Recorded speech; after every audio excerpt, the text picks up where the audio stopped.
প্রতিদিন আমাদের চারপাশে ঘটে যাচ্ছে অসংখ্য ঘটনা। এর মধ্যে আলোচনায় আসছে হাতে গোনা কিছু। তবে সময় ও পরিস্থিতির পরিপ্রেক্ষিতে গুরুত্বপূর্ণ হয়ে ওঠে বেশ কিছু বিষয়। এগুলো জানা না থাকলে আমাদের অনেক ক্ষেত্রে পিছিয়ে পড়তে হয়। এ কারণে বিশ্বের বিভিন্ন প্রান্তে ঘটে যাওয়া নানা ঘটনা থেকে সংক্ষেপে কিছু গুরুত্বপূর্ণ সংবাদ থাকছে বাংলাভিউ দর্শকদের জন্য। করোনা ভাইরাসে একদিনে সংক্রমণ ও মৃত্যুতে শীর্ষে জাপান। মহামারী করোনা ভাইরাসে আক্রান্ত হয়ে বিশ্বে গত ২৪ ঘন্টায় মারা গেছেন ৬১৪ জন এবং নতুন করে সংক্রমিত হয়েছেন ২,89,৬39 জন। এর আগের দিন মারা গিয়েছিলেন ৭৯১ জন এবং সংক্রমিত হয়েছিলেন ৩,৯৩,৯২০ জন। সোমবার সকালে বৈশ্বিক পর্যায়ে করোনা ভাইরাসের আক্রান্ত, মৃত্যু ও সুস্থতার আপডেট দেওয়া ওয়েবসাইট ওয়ার্ল্ডস মিটার থেকে এ তথ্য নেওয়া হয়েছে।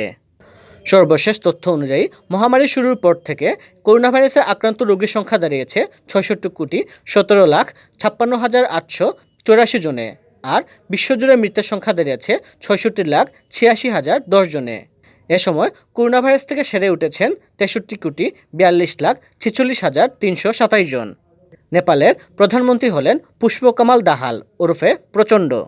দেশটির প্রেসিডেন্ট দিব্যা দেবী ভান্ডার এরই মধ্যে তাকে অ্যাপয়েন্ট করেছেন। খবর কাঠপন্নু পোস্টের। এর আগে চলে ব্যাপক নাটকীয়তা। কারণ শের বাহাদুর দেউবার নেতৃত্বাধীন জোট ছেড়ে বেরিয়ে আসেন সেদিন সকালে। দুপুর গড়াতেই বিরোধী সিপিএল, ইউএমএল সহ ছোট দলগুলো বাড়ায় সমর্থনের হাত। এরপরই প্রধানমন্ত্রী হওয়ার দৌড়ে এগিয়ে যান তিনি। যুক্তরাষ্ট্রে তুষারঝড়ে মৃত্যু বেড়ে ৩৪। যুক্তরাষ্ট্রে তুষারঝড় ও ঠান্ডায় প্রাণ হারিয়েছেন অন্তত ৩৪ জন। এছাড়া ঝড়ের কারণে কয়েকদিন ধরেই থেমে আছে দেশটির জনজীবন। ব্রিটিশ বার্তা সংস্থা বিবিসি সোমবার এক প্রতিবেদনে জানায়, ঝড়ে সবচেয়ে বেশি ক্ষতিগ্রস্ত হয়েছে নিউ ইয়র্কের বাফেলো শহর। শুধু সেখানেই মারা গেছেন ৭ জন। ঝড়ের কারণে বাফেলোর বেশ কিছু জায়গা বিদ্যুৎ বিচ্ছিন্ন হয়ে পড়ে।